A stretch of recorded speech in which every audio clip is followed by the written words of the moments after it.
మీరు చెప్పండి, ఇక్కడ ఎట్లా బంధువులంతా ఎట్లా అనుకుంటున్నారు? రేపు వాళ్ళ పెద్ద కుమారుడు అమెరికా నుంచి రావాల్సి ఉంది అని చెప్తున్నారు. ఏంటి?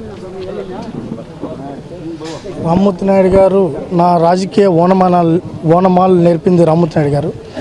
నా స్కూల్ ఎడ్యుకేషన్ కాడి నుంచి సొంత బిడ్డలాగా లాస్ట్ ఆరోగ్య సమస్యలు వచ్చినప్పుడు కూడా ఇక్కడ తిరుపతిలో నాకు ఈ కాలేజీలో ఏ గలాట్లు వచ్చినా ఏ ఇష్యూలు వచ్చినా రామ్మూర్తి నాయుడు గారు ఉన్నారనే ధైర్యంతో మేము విద్యా సంఘాల్లో కూడా పనిచేయడం జరిగింది. ఒక తండ్రి స్థానంలో ఉండి నన్ను ప్రోత్సహించారు. ఫస్ట్ పదవి ఇచ్చిన కూడా ఆయనే. చంద్రబాబు నాయుడు గారికి కూడా నన్ను తీసుకెళ్ళి మన ఆడబిడ్డ కొడుకు బాగా చేయాలి, మనం పదవి ఇవ్వాలని చెప్పి కూడా చెప్పారు. ఒక రంగు కాదు, నేను ఫ్లైట్ ఎక్కింది ఆయన ద్వారానే, వేరే రాష్ట్రం దాటింది ఆయన వల్లనే. ఏదైనా నా మొదటి ఏ ఘటన జరిగినా అది రామ్మూర్తి నాయుడు గారి చలువ, ఆయన పుణ్యం. ఆయన ఈరోజు లేరని తెలిసిన తర్వాత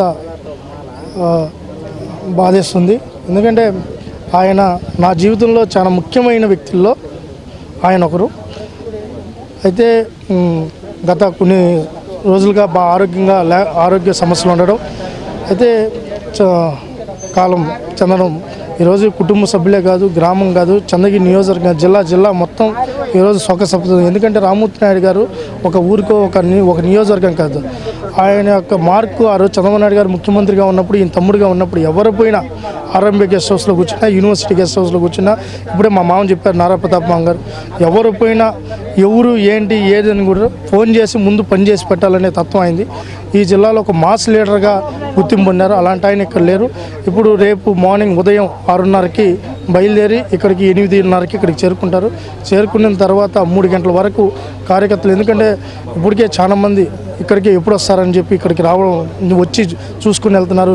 నాకు తెలిసి లక్షలాది మందిగా రేపు వచ్చే పరిస్థితి ఉంది. కాబట్టి వాళ్ళందరికీ చూసిన తర్వాత 3 గంటలకి ఇక్కడే అమ్మన్నమ్మ ఖజ్జూర నాయుడు గారి సమాధులు కిందనే పక్కనే ఈయన కూడా, ఎందుకంటే వాళ్ళ తండ్రిదండ్రుల దగ్గరే ఆయన సమాధి, అక్కడే కార్యక్రమం కూడా జరుగుతుంది. ఇటు నారా కుటుంబ సభ్యులు, నందమూరి కుటుంబ సభ్యులు, తెలుగుదేశం పార్టీ నాయకులు కూడా భారీ ఎత్తున హాజరవుతున్నారు. దాని తగ్గట్టు కూడా ఏర్పాట్లు జరుగుతున్నాయి. ఒకటైతే వాస్తవం ఏంటంటే, మనసున్న మహారాజు అలాంటి వ్యక్తి కోల్పోవడం చాలా బాధ అయింది. ఎప్పుడు ఆయన ఒక ముఖ్యమంత్రి తమ్ముడిగా చూడలేదు. మొదటి నుంచి ఆయన ఒకటి ఏంటంటే, నమ్మిన వాళ్ళకి ఏమైనా చేయాలి, ఆంజనేయులాగా ఉన్నారు. ఇటు కాణిపాకం ఆ రోజు డెవలప్మెంట్లో ఆయనతో కూడా మేము ఆ రోజు కుర్చీ వేసుకొని కూర్చొని ఈరోజు గుడి అంత స్థాయిలో డెవలప్ అయిందంటే ఆ రోజు రామ్మూర్తి నాయుడు గారు అందరినీ ఒప్పించారు. చాలా సమస్యలు, పాములు ఎన్ని ఇబ్బందులు వచ్చాయో ఆ రోజు ఉండి ఈరోజు ఆ రోడ్డు ఉందంటే ఆయన వల్లనే. ఈరోజు మొండి కాలువ ఎవరు చాలామంది కూడా స్వతంత్రం వచ్చిన తర్వాత దాన్ని చంద్రగిరికి నీళ్ళు వచ్చే ఇబ్బంది ఉండేది. అలాంటి మొండి కాలువ 5 కిలోమీటర్ల లైన్ వేయించింది. తెలుగుగంగ వాటర్ లైన్ కావచ్చు, యూనివర్సిటీకి సంబంధించిన ఎంప్లాయ్మెంట్ విషయంలో ఎవరైనా నిరుద్యోగులు పోయి ఈ ఏరియా ప్రాంతంలో మేము చదువుకున్నామన్నా డిగ్రీ ఉందంటే, నాకు తెలిసి మా పంచాయతీలు ఈ చుట్టుపక్కల పంచాయతీలో 180 మంది పైన, ఆ రోజుల్లో 180 మంది పైన ఎస్వి యూనివర్సిటీలో పోస్టింగ్ ఇప్పించారు. ఇటు మహిళా యూనివర్సిటీ పెట్టిన మహిళా యూనివర్సిటీ అంటే ఆయన ఊరు ఖాళీగా ఉండకూడదు. ఈరోజు రేషన్ షాపులు కానీ, ఈరోజు చాలా గ్రామాల్లో వాటర్ ట్యాంకులు కట్టింది కూడా చంద్రబాబు నాయుడు గారి తర్వాత రామ్మూర్తి నాయుడు గారే. ఆ రోజుల్లో గ్రంథాలయాలు, ప్రతి ఊరికి మేజర్ పంచాయతీలో గ్రంథాలయాలు ఉండాలని చెప్పి గ్రంథాలయాలు, పశువుల ఆసుపత్రి, ఈ పక్కంతా కూడా 1 ఎకరా 2 ఎకరాల మీద ఆధారపడి ఉన్న రైతాంగం ఆ 1 ఎకరా 2 ఎకరాల పశువులు మేపుకొని సాయంత్రం అయితే పాలు పిండుకొని వాళ్ళకి పశువులు జాగ్రత్తగా పశువుల ఆసుపత్రులు కూడా కట్టించిన రామ్మూర్తి నాయుడు గారే. ఒక 5 సంవత్సరాల్లో ఎంత చేయాలో అంత అభివృద్ధి చేశారు. ఆల్ ఇండియా కబడ్డీ చైర్మన్గా మొట్టమొదటగా మహిళలకు కబడ్డీ ఉండాలని 1998లో ఇదే తిరుపతిలో కబడ్డీ పెట్టించింది కూడా రామ్మూర్తి నాయుడు గారే. మళ్ళీ ఆల్ ఇండియా కబడ్డీ చైర్మన్ అయిన తర్వాత ఏషియన్ గేమ్స్లో ఆయన గోల్డ్ మెడల్, మన భారతదేశానికి ఫస్ట్ టైం కబడ్డీ ద్వారా మెడల్ పొందింది. అది కూడా గోల్డ్ మెడల్ కొట్టింది, అది రామ్మూర్తి నాయుడు గారి పుణ్యమే. ఆ రోజు ఆయన స్పాన్సర్షిప్ అందరినీ గ్యాదర్ చేసి తర్వాత పిల్లలకు కావాల్సిన అన్నీ చేసి అక్కడికి బంగ్లాదేశ్కి తీసుకెళ్ళడం కానీ ఎక్కడికి తీసుకెళ్లాలన్నా ఆయనే సొంత డబ్బులు కూడా ఖర్చు పెట్టి ఈ పిల్లల్ని ప్రోత్సహించడం జరిగింది. ఇటు చెప్పుకుంటూ పోతే నేను కూడా స్టూడెంట్స్ చేస్తూ ఉన్నప్పుడు కబడ్డీ టోర్నమెంట్ పెట్టి ఆయన ద్వారానే చేతులు ఇప్పించింది. ఇదే యూనివర్సిటీలో ఎన్టీఆర్ అవార్డ్స్ పెట్టి రామ్మూర్తి నాయుడు గారు కానీ చీఫ్ గెస్ట్గా పిలవడం.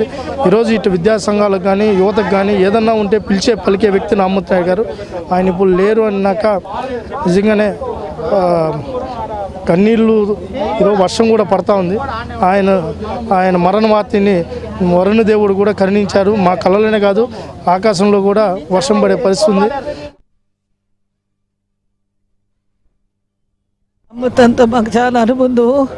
94 ఎమ్మెల్యే అయితే మేము ఎమ్మెల్యే కాకముందు కూడా ఆయన టికెట్ ఇచ్చినప్పుడు ఆయన కూడా రాత్రి ముగ్గులు చిత్తూరులో పోయి టికెట్ కోసం కొట్లాడిన వాళ్ళు మేమంతా కొంతమంది యోగానంద నాయుడు నేను అందరం కొట్లాడి టికెట్ రాబోతానికి ఇవ్వాలని కొట్లాడి టికెట్ ఇచ్చినాక రాత్రి ముగ్గులు కమాండ్ జీవులు పాకాల వాళ్ళు వీళ్ళంతా కూడా కమాండ్ జీపులో తిరిగి రాత్రి ముగ్గులు మేము ఒక ఆడ మనిషిగా కష్టపడి ఆయన ఎమ్మెల్యే గెలిచినాక మాకు ఆ కుటుంబ అనుబంధం ఎంత ఉండింది.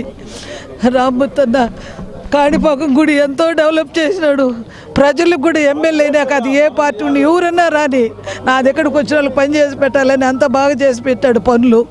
రామ్మూర్తి నాయుడు చేసినట్టు ఎవరు చేయలేదు, అంత బాగా చేసినాడు. ప్రజల్లో ఇప్పుడు కూడా రేపు తెలుస్తుంది ఆయన జనాలు ఎంత జనాలు అనేది రేపు వస్తారు. ఆయనకు జోర్లు చెప్తుంటే మాకు కడుపు కాలిపోతూ ఉంది. మాకు 11 గంటల నుంచి ఇందాక మా కడుపు అంటే కాలిపోతూ ఉంది. మాకు నియోజకవర్గం చిత్తూరు జిల్లాలో కూడా అటువంటి నాయకుడు లేడు. చంద్రగిరి మండలంలో కానీ ఇక్కడుండి నారావులపల్లిలో కూడా ప్రతి ఒక్కరికి నేనుండాను మీకేమని ఎవరు ఏమి అడిగితే చేసి పెట్టినాడు. అందరికి కూడా పనులు చేసి పెట్టి ఈ విద్యకైతే పిల్లలకి ఎంతమందికి సహాయం చేసినాడో, ఎవరికి సీట్లు కావాలి ఏం కావాలన్నా చెప్తా వచ్చినాడు. ఎవరు ఏం వచ్చి అడిగినా అంత మంచి అంత బాగా చేసి